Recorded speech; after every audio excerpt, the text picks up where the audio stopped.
Ladies and gentlemen, we interrupt your regularly scheduled programming to bring you this special bulletin.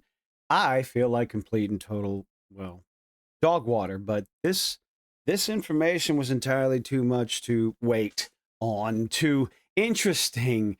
We all know the results, the journey that Highguard has made, and wondering a lot of questions about, well, how Jeff giving it the golden spot of the Game Awards, the height of over 97,000 concurrent players, the hundreds of thousands of players that checked it out, the studio shutting down almost entirely, maybe, perhaps.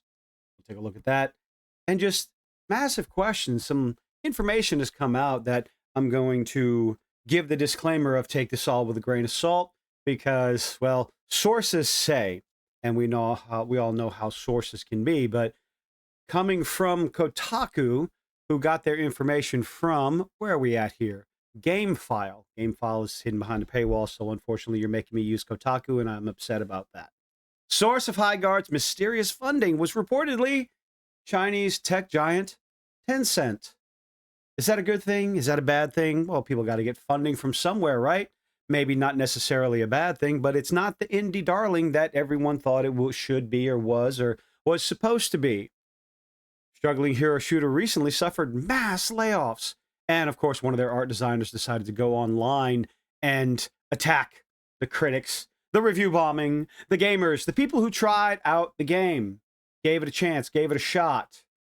Unlike your silly little Apple analogy that just didn't fit. Check out the article. Developers at Wildlight Entertainment were very open about Highguard's development back when it launched last month, except apparently they weren't. Oh, he says that. Except where the money to make it came from. Again, I don't necessarily see a problem. Get your funding where you can, unless, of course, it's government funding, then a lot of people are going to have a lot of problems with it. Video games should not be funded by government grants. They are luxuries. They are escapism. If you use government money on a game that falls flat on its ass, you taxpayers should have something to say about it. But here we are. Everything except where the money came from. A week after mass layoffs at the studio, it's come out that the source of funding for the hero shooter's 4-year development cycle may have been Chinese conglomerate Tencent. Again, grain of salt, ladies and gentlemen. Always with a grain of salt. But again, it does explain a few things. We'll get into that. According to a new report by GameFile, it claims Tencent Studio Group Timmy, responsible for online hits like Honor of Kings, never heard of it, military multiplayer shooter Delta Force, never played it, is the one backing Wildlight Entertainment. Wildlight co-founded blah, blah, blah. GameFile points out it's unclear why the relationship has been kept secret, probably because Tencent, being a Chinese company, has a bit of a negative connotations behind it. Did I use that right? Roast me in the comments if I didn't. It has a negative look to it. Chinese companies funding all one studio after another can carry negative light to it. But again, make the game fun and gamers don't really care. I've said that numerous times. Put everything you want in it, but if you have a fun gameplay loop, this enjoyable gameplay loop, because I mean, isn't what is it, Marvel Rivals? That's funded by the Chinese, correct? I don't play it, I don't follow it.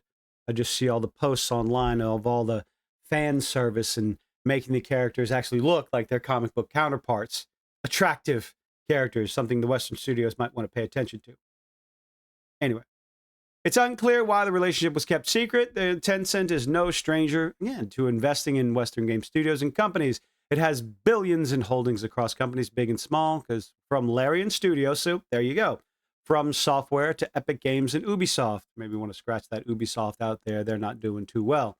Tencent is no stranger to the video game industry. They want to get the money. They see where the money is. They want the profit. So they're a business. They're investing. So that is kind of odd that they would, if this is true and they withheld the Tencent as an investor, why would they do that? Maybe they wanted, perhaps this is pure speculation on my part, ladies and gentlemen, but hey, it's what we do here. Given the information, we speculate on the possibilities. Perhaps they didn't want to disclose that information up front and out in the open because they wanted to be seen as the developers that broke away from the big AAA studios and came out on their own and developed it with their own funding. They wanted a particular light, particular optics on their project. Has billions of holdings across companies, yada, yada, yada. In Wildlight's case, Timmy appears to have been the primary backer. Questions about funding have taken center stage following Wildlight's layoffs last week, and fans' questions about just how much longer the live service game Highguard can continue in its current state. It's lost 95% of its concurrent players. Free-to-play shooter. Revenue comes entirely from in-game microtransactions. They forgot to make the game fun first. They took a whole bunch of mechanics from a whole bunch of other games. This has been talked about ad nauseum. And dumped into one little bitty arena. Well, actually a massive arena that didn't really work out all that well. Now, the reason why I'm bringing this up, apparently it's come to light that Tencent and Jeff Keighley maintain a long-standing strategic partnership, as this says. Kind of makes you wonder. We all wondered why a game like Highguard took that top spot. And Jeff Keighley kept saying, I'm not getting any money off of this. They didn't pay me. I'm not involved with the game. And it was free. Oh dear. Since 2016, the collaboration was has facilitated the show's distribution in China, with Tencent executives serving on an advisory board. Oh, really, Jeff? If Tencent is indeed, or was indeed, involved in funding Highguard, this gives a much more clear explanation as to why Highguard made its way to the golden spot at the Game Awards. Advisory board, broadcast and distribution, event, showcases, heavily features its global portfolio, which could possibly be Highguard, including titles from studios of Riot Games and Epic during events hosted by Keighley, such as Gamescom Opening Night Live, and perhaps as well the Game Awards. Perhaps the free spot given to Highguard wasn't necessarily as free as was claimed. If all this turns out to be true, again, I'll keep saying it, grain of salt, ladies and gentlemen. If all this turns out to be true, I think it might finally be something that tarnishes the Game Awards and Jeff Keighley's reputation. Is it going to happen? I don't know. But as far as Highguard goes, how long can the game last? Well, for most of the day today, Highguard, playhighguard.com has been unavailable. Oh dear. Perhaps, truly, all the speculation on Concord 2.0 was correct.